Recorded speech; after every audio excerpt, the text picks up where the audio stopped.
The Sahara, one of the largest and most unforgiving deserts on Earth.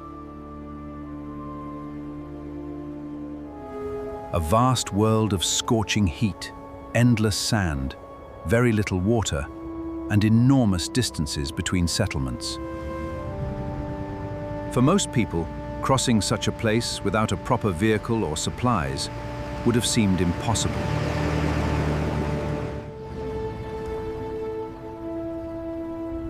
Strangely enough, his journey toward the Sahara had begun many years earlier.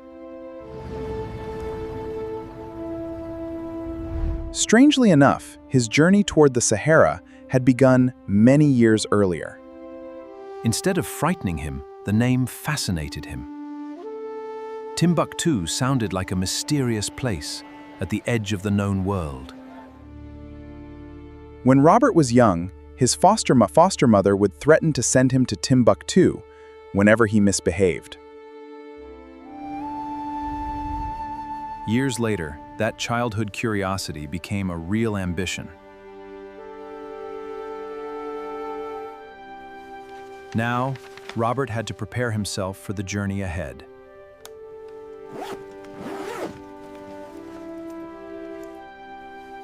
Now, Robert had to prepare himself for the journey ahead.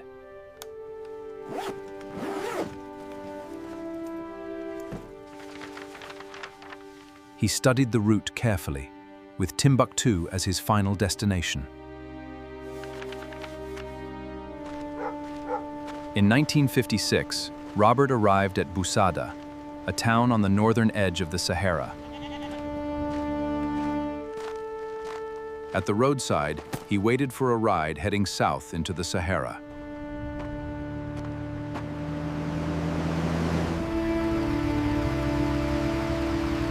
A truck finally stopped. Could you give me a lift south? I'm trying to reach Timbuktu.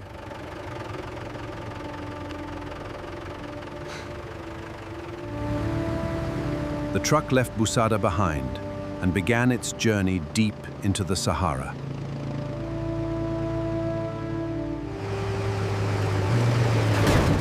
Robert traveled in the front of the truck with the driver and the greaser.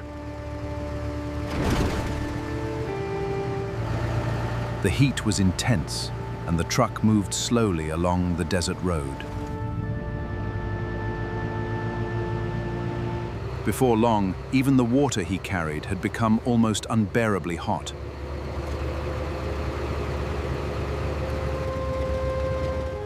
Then, suddenly, a fast French military vehicle approached and overtook the truck.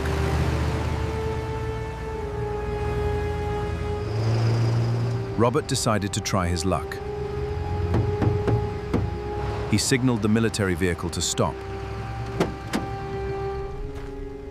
The officer told Robert that civilians were not allowed to ride in the military vehicle. Sorry. Civilians are not allowed to ride with us. Robert then showed the officer his permit from the French War Ministry. After checking the permit, the officer allowed Robert to ride with them.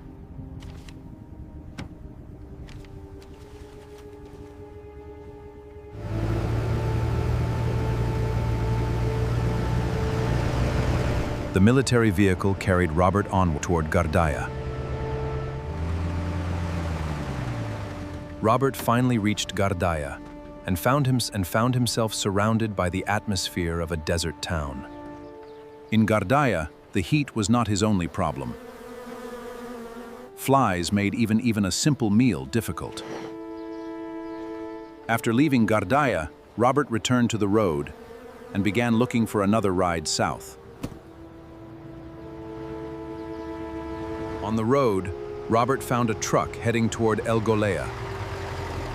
Are you heading to El Golea? Could I ride with you? The road soon gave way to soft sand, and the truck struggled to move forward. The soft sand finally stopped them. The truck's wheels became stuck. The drivers and passengers worked together, digging and pushing until the truck was free. As they traveled deeper into the Sahara, the driver warned Robert about the dangers of the desert. These desert routes are dangerous. Many travelers have been lost out here. With almost no water and enormous distances between safe places, the region had earned a frightening reputation. They call this the land of thirst and death. In the Sahara, water was precious. Every drop mattered. Then the wind began to rise, and signs of a sandstorm appeared in the distance.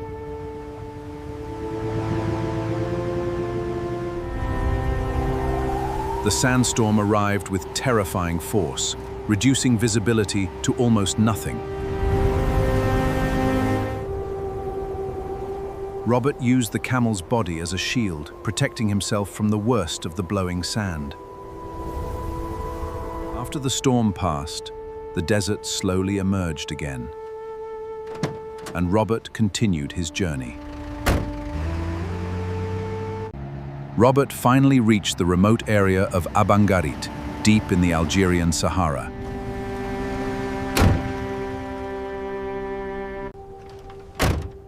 Only a small mud-built gorge stood in the vast emptiness.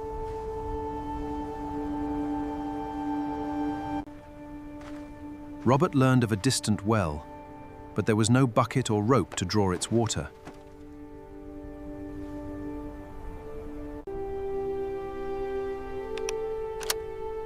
With no rope available, Robert improvised with a cable from his recording equipment.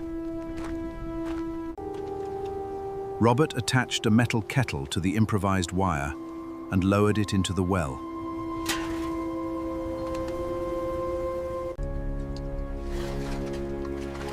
After a difficult effort, Robert finally managed to draw water from the well.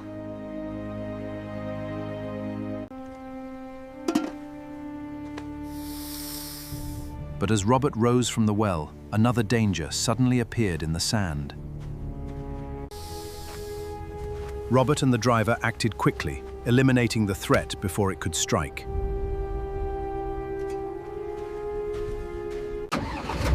With water secured, Robert continued his journey across the Sahara.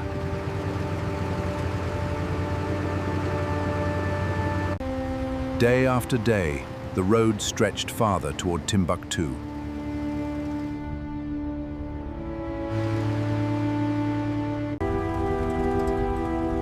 Timbuktu was no longer just a word from Robert's childhood.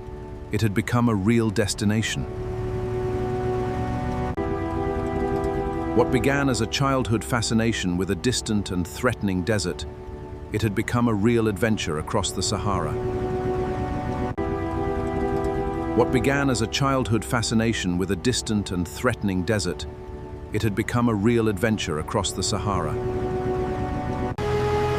After an extraordinary journey, Robert finally reached the other side of the Sahara.